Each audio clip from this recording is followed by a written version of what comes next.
Welcome to Marketing Mistakes and How to Avoid Them.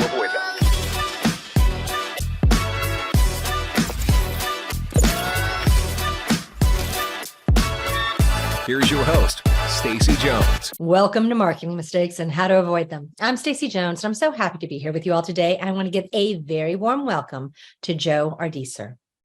Joe is the founder and CEO of Smart Pricing Table, an interactive B2B proposal software. With over 12 years of experience as a digital agency owner, Joe has collaborated with renowned brands such as Bluetooth, T-Mobile, and Scantro. Joe's journey didn't end with the success of his agency. After selling, he harnessed his passion for sales and proposal writing to create something truly innovative. He developed Smart Pricing Table, a software designed to revolutionize how businesses manage their proposals. By reducing back and forth communication, incorporating upsells, and generating proposals with incredible speed, Joe has created a way to streamline the process like never before, allowing businesses to swiftly close deals with high-quality clients and take their proposal management to the next level. Today, Joe and I are going to be chatting about the importance of proposals and why companies should dedicate their time to perfecting their proposal process. We'll learn what works from Joe's perspective, what should be avoided, and how some businesses just miss the mark. Joe, welcome. So happy to have you here today. Thanks for having me, Stacy. That was a great intro. I love it. This guy sounds awesome. Doesn't it? Like when you start hearing about yourself and you're like, wow, that's me. It just takes someone else kind of sometimes wordsmithing your bio. There you go. There you go. I'm happy to be on your show. Well, I'm happy to have you here today. And I know our listeners are going to be thrilled because if anyone out there has had to over and over for the many decades I have spent personally, 26 years of creating proposals, it is not my favorite thing to do. And we are still trying to get the process down. And the fact that in 26 years, I still don't have a fail-proof process means that I have so much to learn from you, Joe, today. And I'm really, really excited to get this going. How did you get to here today? You told me you started this software journey quite a while ago. Yeah. Well, at the very beginning, I think of one thing that's always been me, and my wife can attest, is I love systems. Back when I was a kid, my grandparents raised me, and we were doing Halloween little goodies. And I have these strong memories of, there was like 3 pieces of candy put in a bag, and I created like an assembly line. And, A/B tested probably. A lot of candy that you had to eat and consume in that testing. Yep. Yeah, For sure. I've always loved systems, and no matter what project I do or company I start or position I fill, I always love building systems, because if you build good systems, business is a lot more fun. A lot of the surprises come out. I think of, I can't remember if it was the E-Myth that talks about hard systems versus soft systems and all sorts of ideas there.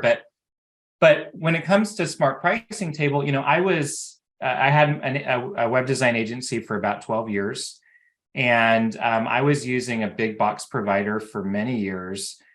That just wasn't quite doing it for us. I had a big old pricing table inside of it. It was taking a long time to load. And I thought, we should create our own scope of work generator. That's all we'll do. Okay. Simple. I don't want to bite off more than I could chew. Let's create a little table that's interactive that we can send to our customers and let them play around with it. Once they make their selections, we'll throw that back in the other software as like a PNG or something, and then we'll sign the agreement. That's so simple. Yes. Yeah. And it worked great. But it only took us a little bit longer to, integrate e-signatures and finish the thought, so to speak. And man, it just brought something alive in me. This idea of proposal writing can be fun. You can get the friction out of it almost entirely, and you can generate proposals really quickly. So that's the passion that's driven me. And the thing about proposals, as I've learned the hard way all these years, is you can sell something that's fantastic. You can have the best connection with the person on the phone that you're selling to. You can have the best continued conversations. But when you get that proposal over to them and it's on their desk and they're looking at it and you're not around to explain it any longer, and they're trying to understand the 1,001,000,000 words you have put into this document, Right. you have a 50-50% chance of getting that business or losing that business. And that 50-50 is probably a lot higher to like 90-10 of Right. not getting versus getting. Right. Right. Especially if there's 5 other vendor documents sitting on their desk. Right. Right. Yeah. It's Yeah. who actually is simple enough in explaining what they do that Right. is actually going to give the work, and who gives a detailed enough explanation so that the person feels like they actually have the intellect, the brains, the knowledge to say yes. Yeah. Yeah. And, if we're delivering a wall of text, a 9-10 page document, that's just a bunch of text. I mean, you've essentially put a gigantic task on your prospects table, and you wouldn't want to read it. No. It's like, I don't have time to review a 10-page document today, let alone the other 5 that I got. Right. So there's got to be a better way. And you have created that better way. And you are going to lead us to Nirvana today in explaining that better way. Yes. Yes, I think so. So what is the better way? What is it that you need to do? And less about, how exactly does your software work, but Right. what are the mistakes that people make as they're creating these proposals? I mean, I know I'm a very wordy person. Right. And so when I said, no one wants to read all of that, and you said 9 to 10 pages, I'm sitting here wincing because, that's probably the reality, that we do a lot of words and we do some case studies and pictures. But what are the best practices with proposals? Yeah, I've kind of a simple framework. The first one, so I call it the 5 C's to better proposals, or I call it the profitable proposal blueprint is another way I call it. The first one, I'll kind of read these and then we can talk more. But Perfect. The first one is capitalize with technology. So here's an easy one. Use proposal specific software. Okay, so that's the first one. Catalog your offering. There's a whole lot of things I could say about that. Cater to your customer. And what I mean by that is give them options. Don't box them in one size fits all solution. Confer with your customer. And I like to talk about the proposal review meeting. And so you talked about, that lonely proposal sitting on the desk. It doesn't have to be that way. I have a great solution called it's a proposal review meeting to combat that issue and get much higher engagement. And then my last one is continuously improve. Do you want to look a little bit closer on these? You want to answer some questions? Look at all of them. Yeah, let's dive in. Okay. So first thing, capitalize with technology. So the thing about software is made for a particular purpose. It's just like any other product you use. A lot of folks, a lot of agencies, a lot of businesses are using Word, Google Docs, some kind of setup like that to create proposals. And the challenge is you don't have any proposal features, right? Analytics on if they opened it and what they looked at, e-signatures, a library of line items or content.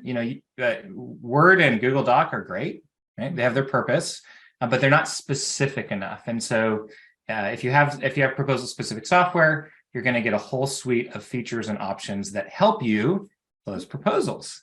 There you go. The second one, and I'd love to kind of hear your experience with this, Stacy, but I stumbled onto this idea as we were creating the product. The second principle is catalog your offering. Another way of thinking about this is productizing or Legoitizing your offering. Okay. So for so many of us, we go to create a proposal and we have that blinking carrot on the screen, and it just feels like this insurmountable mountain. Okay. But if I said, Stacy, why don't you outline Facebook management?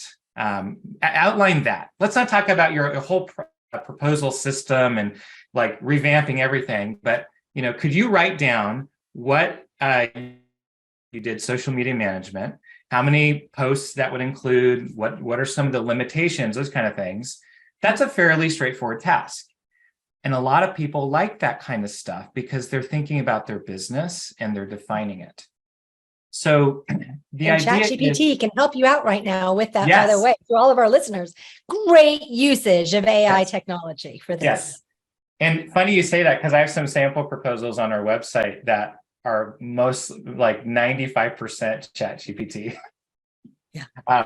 Great for, hey, I want to offer this service to my customer. Can you give me a summary sentence, a list of what's included and some limitations and some upsells?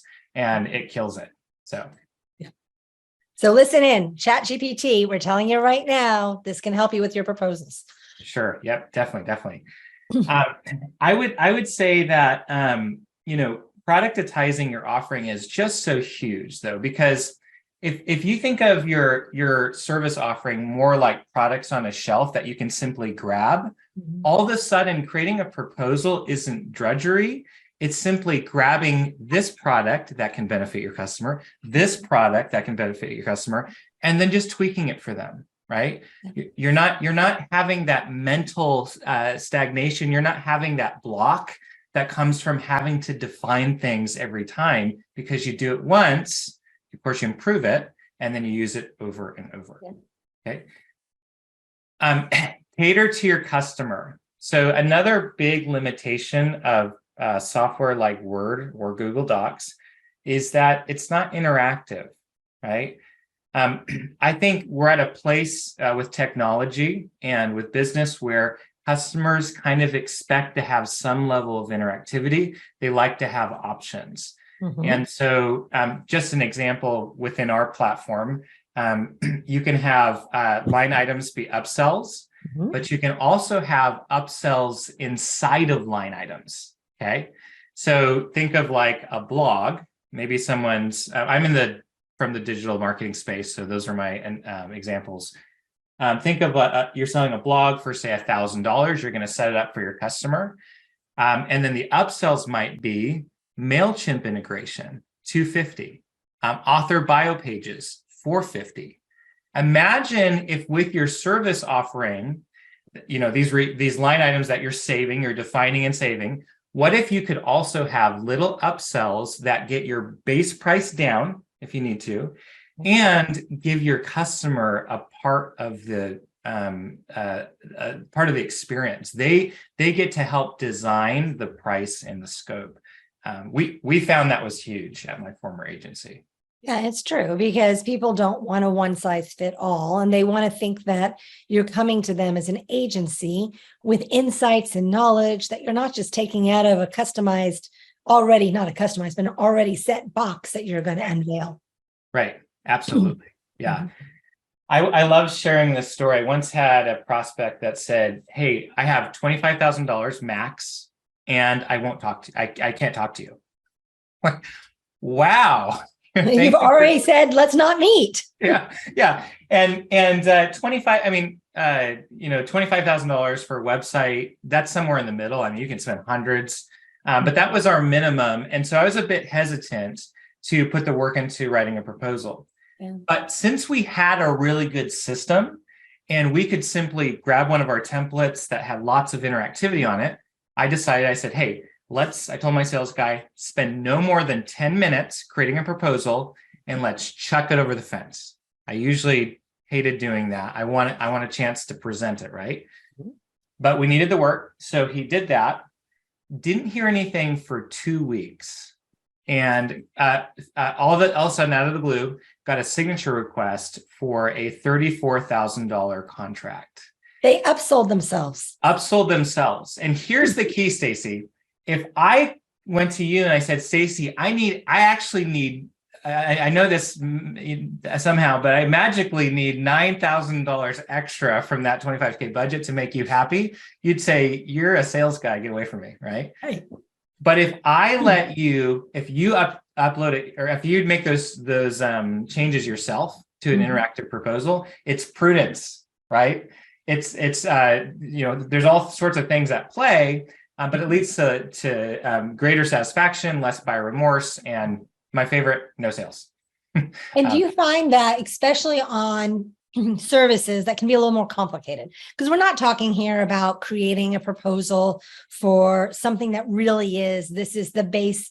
It's always the base. You're going to be sending out the exact same thing over and over. And lovely that you have a proposal that has e-signature and it's turnkey and it can track everything and make a CRM for you.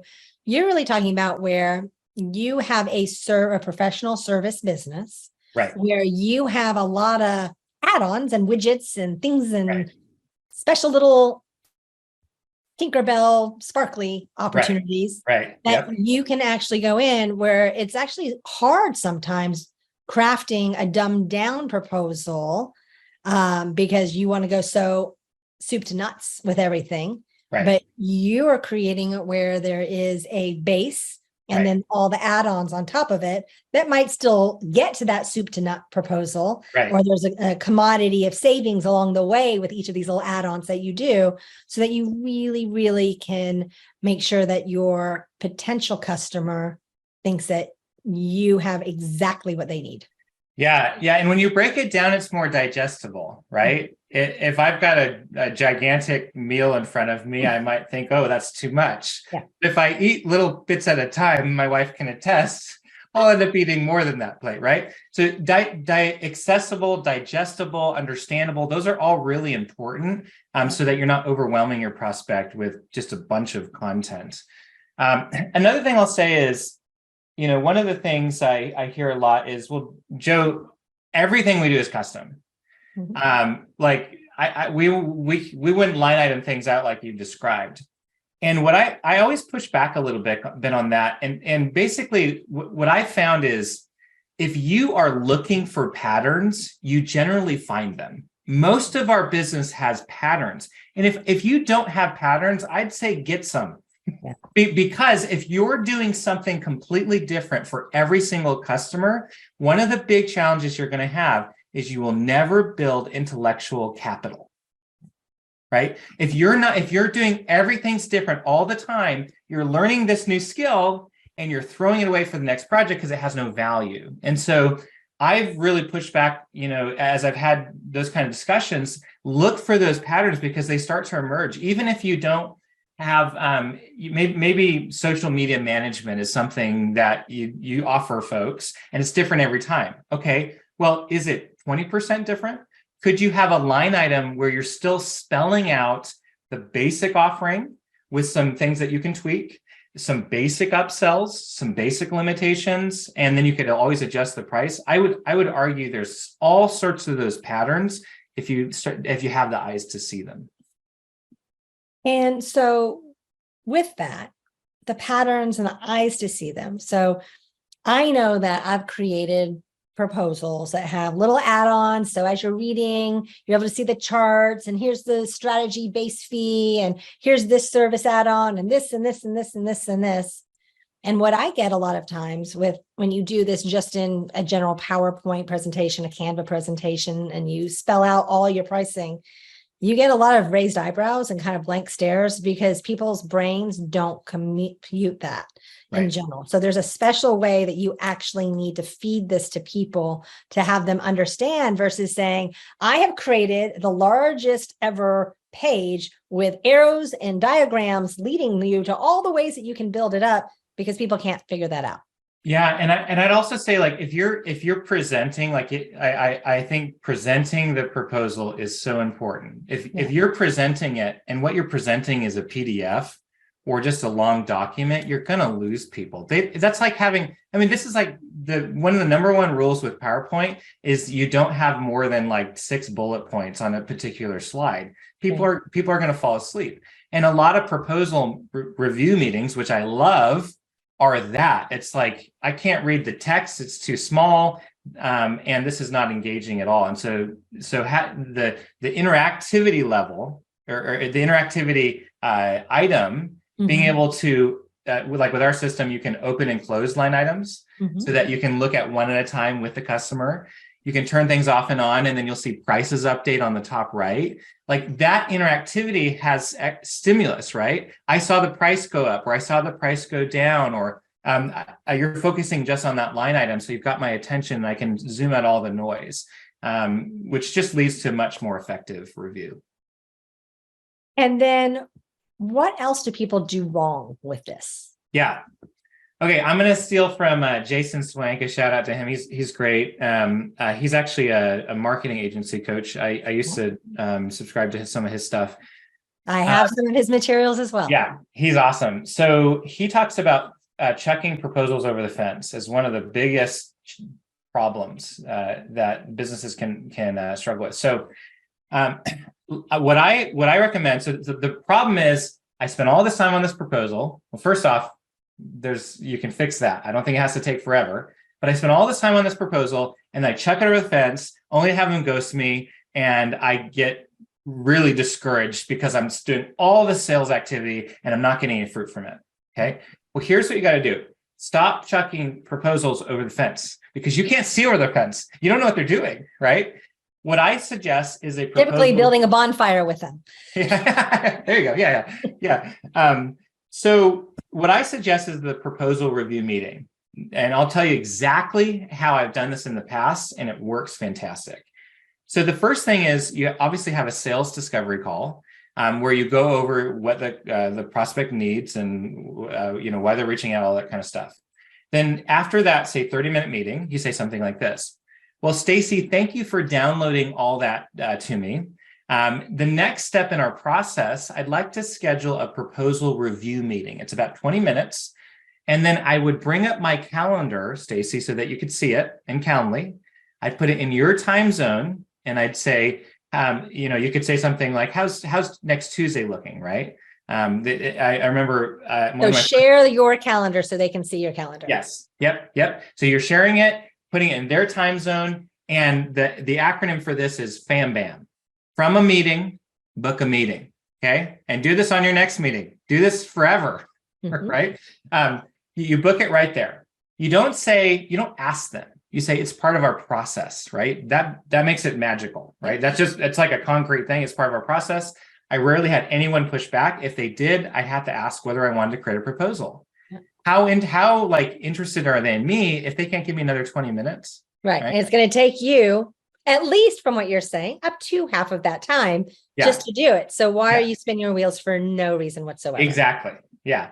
So then the attendance rate on that meeting is extremely high.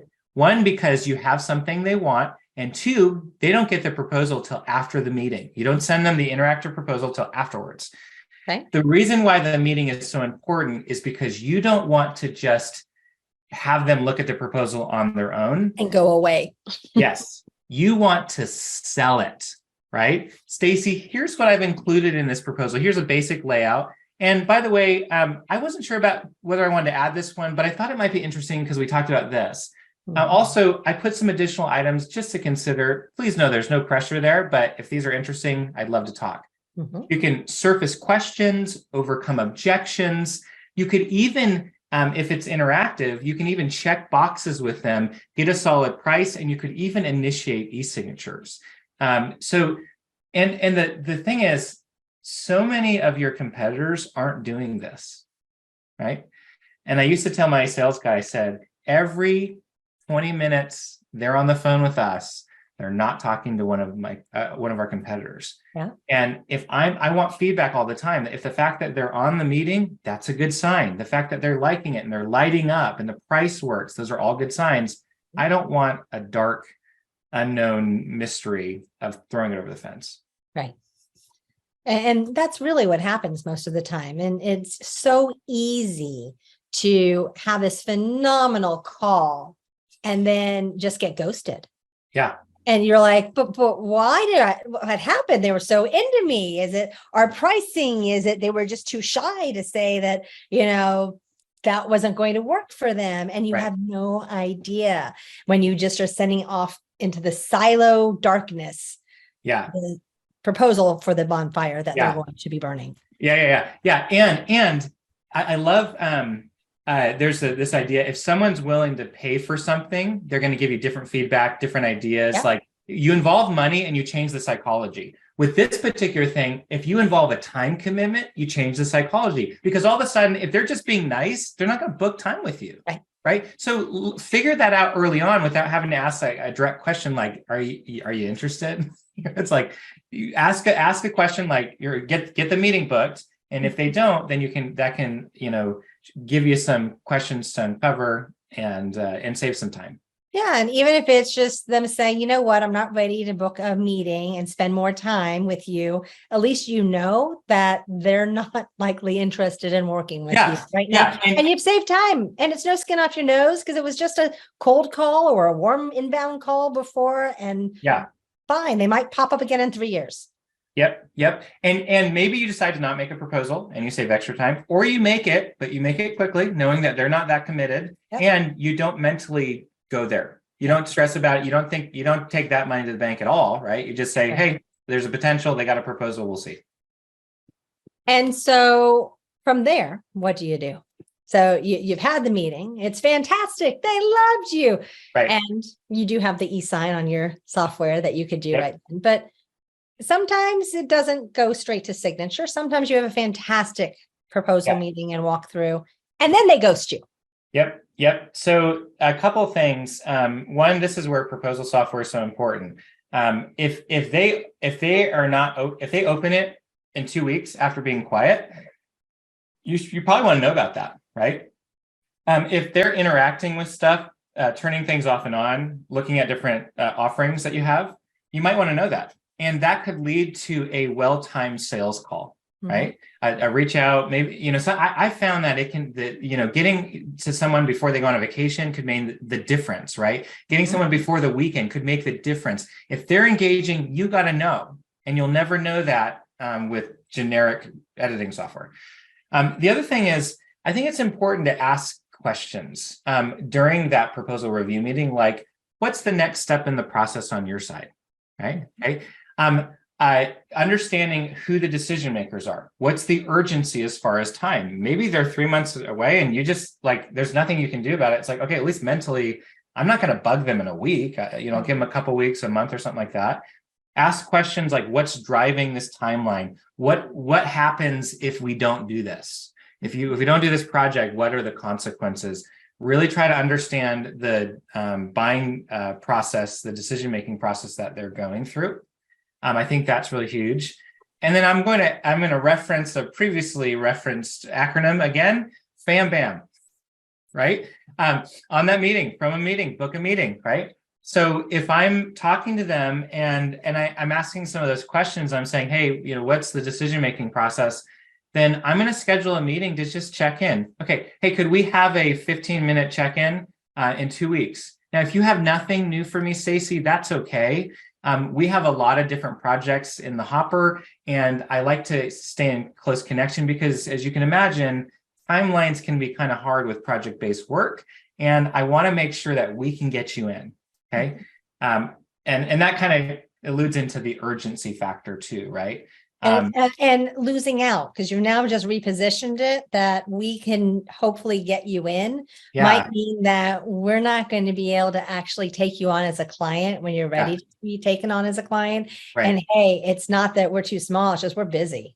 Yeah. That FOMO kicks in, right? And the chance that they could get delayed. And if all the good signals, the good sense, right, along the purchasing trail are good. Great initial, you responded quickly, you listened carefully, you did a great proposal. If all those are going there and you have a great offering and they know it, you know it, and then there's some urgency, that could be enough to close the deal, lock it in. Once the thing's signed, everyone's mentality changes. You're the vendor, and now we just need to do a great job. Now the client's yours to lose if you don't actually do a great job. Right. Whole other set of problems that opens up at that door at that moment. The moment that signature is signed on the dotted line, you are at risk of losing a client. Right. Yep. And then what are other things that people do? Since I have a feeling you know a thing or two about sales and proposals from all the time and work that you've been doing, what are other ways that people mess it up for themselves? Yeah.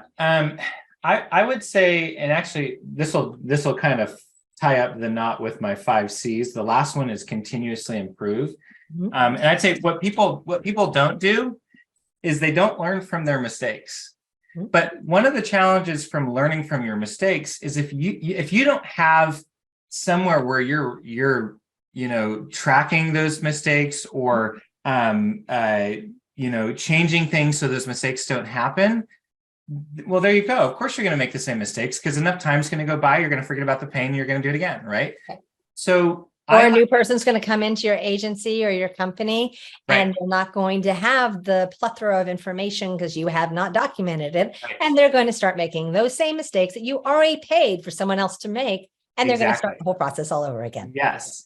So it's not just I have to learn them and have them here in my head, but I need to have a way to codify my business rules, my learnings, my education from when projects go wrong. And so the concept here is continuous improvement. Brick by brick, be making your business better. Mm-hmm. And one of the things that is so crucial to any project, in fact, it's the foundation, is the proposal, right? That is, you are planning out the project. So many people will just do a vague proposal, they'll throw it out, and then they're like shocked 6 months later when the client is not their friend anymore, right? The proposal is the foundation. You get that right, and you get so many other things right. And so just to give you an example, let's say that I'll go back to the social media management offering. Let's say you offer something like that, and you get a customer and they're a bit frustrated because whereas your comments, or sorry, your posts are great, your followers are really engaging, people love the content that this vendor that are being produced. Mm-hmm. The challenge is there's all these comments, and as a business owner, you're frustrated because, like, I hired this agency to do my social media management, but now they're saying it doesn't include the comments.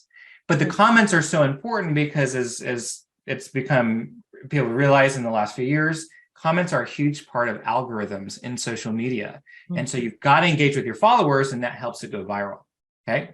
So as an agency or a business, though, you're thinking, I can't respond to 50 comments this week for this one prospect, right? Mm-hmm. Or this one client. Okay. Channel that pain. It stinks. I feel you. Okay. It stinks. Now go back and codify that in your proposal system so that it never happens again. Go back to that line item, open it up, and say limited to 30 comments per month. Mm-hmm. Right? Or let them add an upsell so that you can do up to 100 comments each month so you can engage with them. Because what they really wanted was they wanted you to manage their social media, but you hadn't gone through that enough to see where some of the holes were. Okay. So take the pain and go back and concrete it into your system so that at least in the future, it's less likely going to happen. You've got something to reference and manage expectations much, much better. And what I found with pricing tables, it's really nice having an idea of what they are, because it takes away pricing from just one person potentially in your agency or company. And it enables the whole team to work on those upsells. And so when they're casually talking to a client and they hear that there's a need, they can say, oh, wait, we can do that. And they actually can self-feed themselves a little bit. You're going to get me excited, Stacy. That concept right there is like the book I think it was Essentialism or some kind of book where it talks about that is like a cornerstone habit that can have all these effects. That is a cornerstone reality. This having a catalog that can change so much, and I felt it personally. As the CEO, a lot of times you're making proposals. I'm telling you, you think I can't outsource sales. You can't outsource sales. You can't hire someone because you don't have a catalog. You do that, and oh my word, the mind, the freedom that you will have in your mind, the mental space, all of a sudden they're running with it. Maybe they need to get some approval on some adjustments, but someone else has been able to make proposals for you, and you're owning the line items, the templates. You're getting feedback And oh my word, You're wordsmithing it. You're figuring out absolutely what case studies need to support that. right, Instead of trying to every single time go, okay, why did I charge this much for that person for here to there? And right, I think a lot of this, like my thought on this ended up going, and what you're doing so fantastic is we're in a DIY world right now. At 2 a.m, I can jump on a computer and I can figure out how to research and pretty much know who I want to work with or what brand I want to purchase, what product I need, and I can know what pricing that is. right. And I want that information, and I don't understand when I'm going to different service companies and even working with them where they do this all the time. How can they not know how much Right. that would actually cost to Yeah. have me do that? So you're actually enabling people to be able to better quote. Yep. Yep. The last 4 years I owned my agency, I was involved in 2 sales deals, and one of them was Bluetooth. Yeah. The rest of the time, I was able to orchestrate to be high level. And when you can get, as a lot of small businesses, the CEO is very heavily involved in sales. If you can get out of that, it has a multiplier effect. Well, because then you can actually work on your business versus Right. in your business, and those 3 a.m., let's just push it back even further, proposals that you're trying to get so that your sales team can answer and you're not being the cog holding them Right. back. And people, I know what I'm talking about because I have lived this life. Yep. It really, really can help you if you have something that is systemized. Yep. Yep. And so are there any other things that people typically do wrong? Yeah, a few different ones. I like the vague vortex, I call it. This is not being clear about what you're offering, and so you have to give the world. You have to give everything, right? We've all been in this scenario where we weren't clear, and therefore we make minimum wage. So I like using this. Let's say you're outlining an offering. Here's another little freebie. Here's a suggested format, real quick. Mm-hmm. If you're defining a line item, let's say, I'll switch it up. I'll say cold outreach. Okay. Maybe you do cold email outreach or something like that. Start the line item with a summary sentence. What's the big idea? Okay. Then say work included, and then a bulleted list. Okay. I like a bulleted list because it's easy for you to break it down and it's fun. It's easy for your customers to scan. And it's easier for you to price something out when you've broken it down into its smaller pieces. Okay. Then put any limitations, if there are any, and then upsells. So I really like that format as a tactic to combat the vague vortex. Mm-hmm. We hate not getting paid what we're worth, but so many times it's because we didn't define it well, and that's on us. Yeah. And another one. I'll just kind of rattle off some of these. We don't know what we're selling. There you go. I once had a project manager tell me a quote he had heard. He said, if there's a mist in the pulpit, there's a fog in the congregation. Right? Look, I had a sales guy that did not make it to his 3-month review.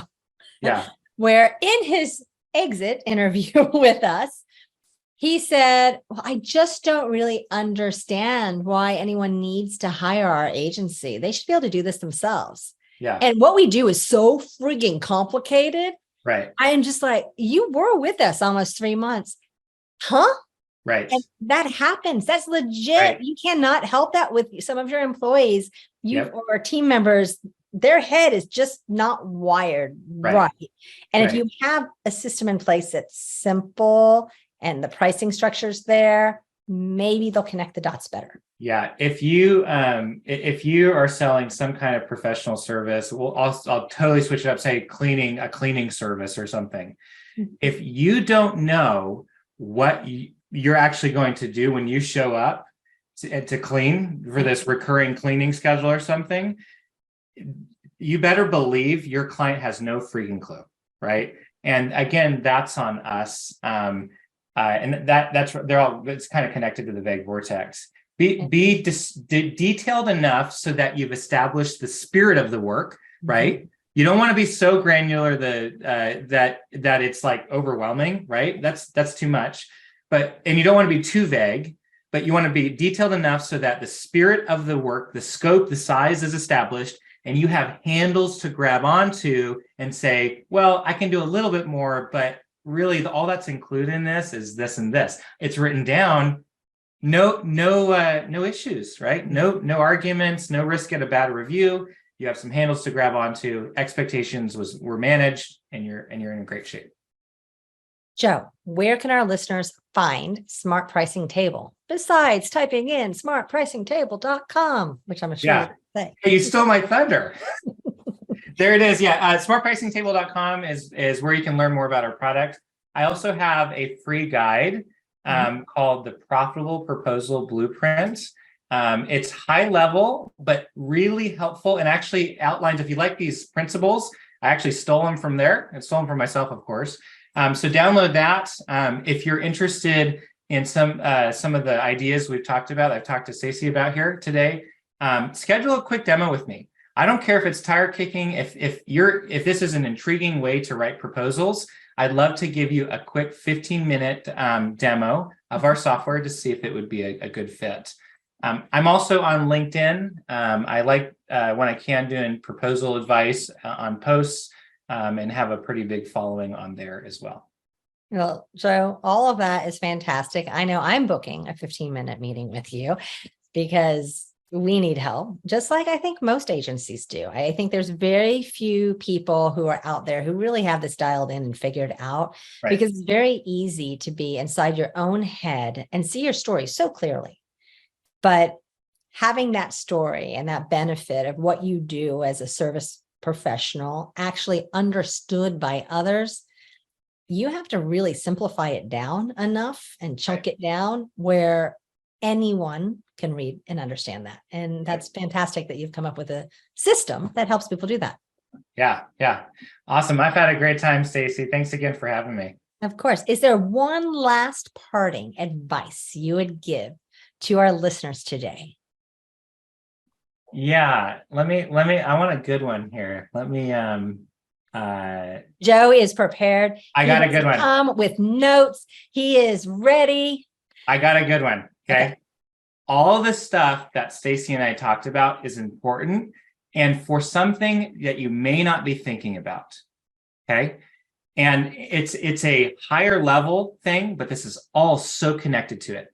Team morale. Figure this out, because when you have bad projects, it hurts your team, right? When you have bad deals, bad scope, it as a CEO or a lead salesperson, it weighs on you, right? And so when you invest in this system in particular, has so many other effects. And I think employee retention is such a big one. One of my favorite things I share is I lost one key employee in 12 years of business. And I think a big part of that was our projects went great. And a lot of that is because of Smart Pricing Table. Yeah. And that's hard because, agency life, and that's very impressive, Joe, because agency life is tumultuous, if nothing else. Like when you say the word agency life, just think like herding cats in every direction, no matter what the agency's like specialty is. It is insanity. And dealing with clients, while you may be the client treasure, just from the heavens sent, a lot of clients are not. And dealing with people who don't speak up unless they're unhappy, and they speak up really well when they're unhappy, or when things just don't go well in general, it can leave your team in a really rocky spot. Yep. So that's fantastic that you were able to accomplish that, Joe. And that really is. And having a system I can see does help, and having consistent new business where people are not always wondering, if their mouth is still going to be fed in these times now since COVID and ups and downs and economy, that does bring some sanity to your life. Yep, for sure. Yeah. Well, Joe, thank you again so much for sharing your time with us. Thanks, Stacy. Had a great time. And to all of our listeners today, thank you for tuning in to another episode of Marketing Mistakes and How to Avoid Them. I look forward to chatting with you this next week. And until then, if you have any interest in getting a proposal first having a chat about how your brand can leverage third-party content, movies, TV shows, music, to become embedded in the storyline and part of the actual content that's going to live on for decades to come, airing over and over again. Reach out and our team would be happy to connect and chat what that all means. Have a good one.